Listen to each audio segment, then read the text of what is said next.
हरिओम। हरिओम।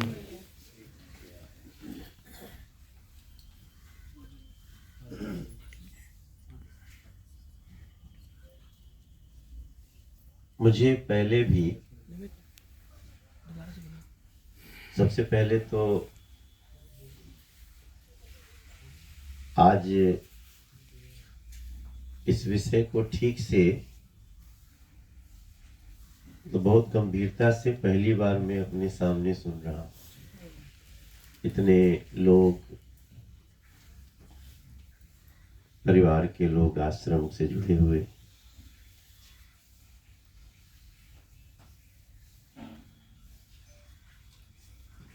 दो लोग चार लोग कभी कभार मिले हैं हमको, कहीं रास्ते में मिल गए या कहीं कार्यक्रम में गए तो वहां मिल गए, लेकिन इतना डिटेल में पहली बार हमको ये विषय मेरे ध्यान में लाया जा रहा है। वैसे मैं आपको बताऊं कि मैं स्वयं जब जब सुनता हूं मैं बड़ा पीड़ा में भी होता हूं, बड़ा चिंतित भी होता हूं। एक बार कुछ लोग मिले थे, दो चार लोग, तो मैंने कहा कि हमें वकीलों की टीम से एक बार मिलवाइए, लेकिन फिर भी वो संभव नहीं हो पाया। मेरे दिमाग में भी चलता रहता है जो आप बातें कह रहे हैं ना, कि बहुत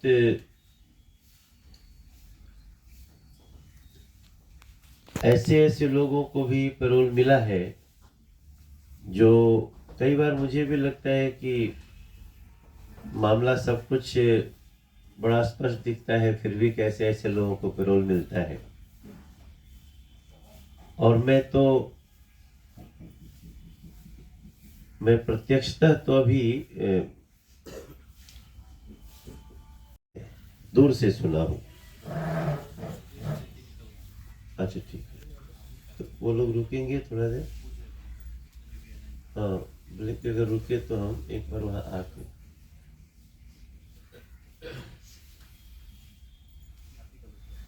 ठीक है, हम चल रहे हैं।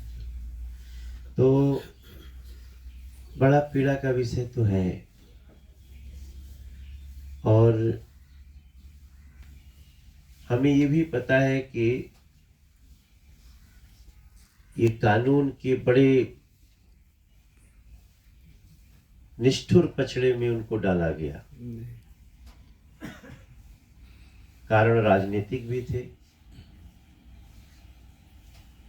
और इतनी बुरी तरह से उस समय की सरकारों ने इसको लगाया। लेकिन हमारी भी चिंता है कि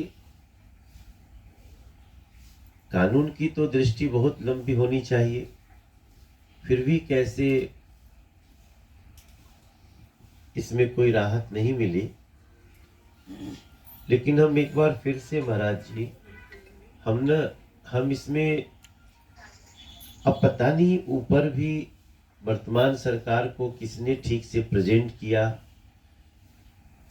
हमको आज मैं पढ़ रहा था इसको, तो दीपक जी हमारे छोटे भाई हैं, उनका धन्यवाद है। एक बार हमको जो टीम लड़ रही होगी ना, उससे हमको मिलवाइए, और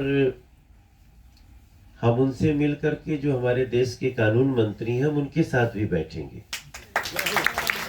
हमारे वर्तमान में जो लॉ मिनिस्टर हैं, क्योंकि जब तक हम देखिए, एक इमोशनल होना अलग बात है और एक कॉन्स्टिट्यूशनल होना अलग बात है। तो हम कॉन्स्टिट्यूशनली इसमें चुनाव का भी इंतजार मत करिए। आप अभी हमको अगले 5-7 दिन में जब भी बैठ सकते हैं तो आप बिठाइए। और मैं कोई बात कहता हूँ तो ऐसे नहीं, टाल मटोल के लिए नहीं कहता, क्योंकि आज तो मेरा बहुत बड़ा कार्यक्रम था एक, और बाद में मुझे याद आया मैंने इनको बोल दिया, तो मैं वो कार्यक्रम छोड़ के बैठा हूँ, इंतजार ही कर रहा था तब से।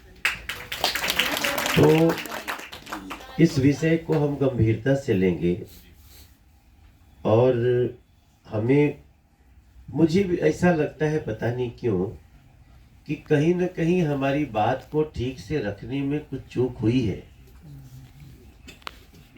ठीक है, वो सामने जो षड्यंत्रकारी हैं, कितने भी वो ताकतवर उस समय थे, उन्होंने जो धाराएं, जो सिचुएशन जो भी लगाए हैं, और सबसे बड़े मुझे ये देखना है कि ऐसा क्या चीज उन्होंने किया जिसको कोर्ट भी नहीं समझ पाए। तो जो भी उनकी कानूनी टीम है, हम लोगों के पास भी अपनी कानूनी टीम होती है, हम उसकी समीक्षा करते हैं, फिर अपने कानून मंत्री से मिलेंगे और तब उसका जो निचोड़ होगा फिर हम ऊपर भी इसकी बात करेंगे जी। इस बात को रखते हैं। अभी हम तो आश्रम वगैरह में भी कभी नहीं जा पाए ना, तुम बुलाए नहीं। करोल बाग नजदीक है, स्वागत है। हाँ, मैं तो वैसे भी संतों की सेवा में बहुत रहता हूँ। जी जी, हम लोग देखते हैं। उस आश्रम में एक दिन हमको बुलाइए, वहाँ भी आते हैं। अच्छा, यहाँ झंडे वाला के पास तो वो सारी व्यवस्थाएं। केराकत जौनपुर, अरे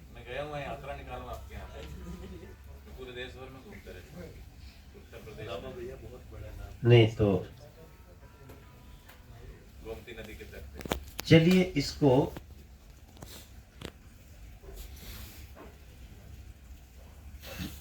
थोड़ा सा गंभीरता से हम लोग बढ़ाते हैं जी जी, ताकि इस समय जो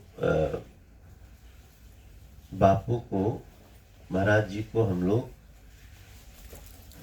उनके स्वास्थ्य के प्रतिकूल समय में क्या कर सकते हैं, जरूर कुछ ना कुछ करेंगे। हम बाहर के लोग हैं, उसका मैं कल्पना कर सकता हूँ। मैं सुन के मुझे इतना ऐसा लग रहा है, इस चिट्ठी में लिखी है, ये तो देश में तो बड़े बड़े आतंकवादियों को भी उनको सुना गया, उनको सारी उनको अपनी बात कहने का, स्वास्थ्य का किया गया।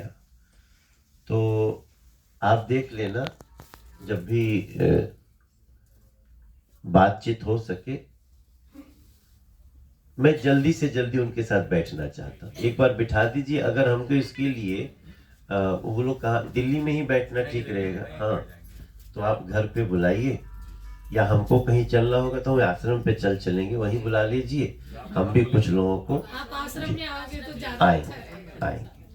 तो आज के लिए तो मैं इतना ही बोलना चाहता हूँ, फिर अगली मीटिंग के बाद देखते हैं, हो सकता है हम लोग कुछ इसमें रास्ता बड़ा निकल सके। आप सब आए, नहीं तो मैं आता हूँ, आप सब यहाँ आए, आप सबका बड़े बड़े धन्यवाद, और हमसे जल्दी मिलते हैं। जी जी, हरिओम हरिओम हरिओम।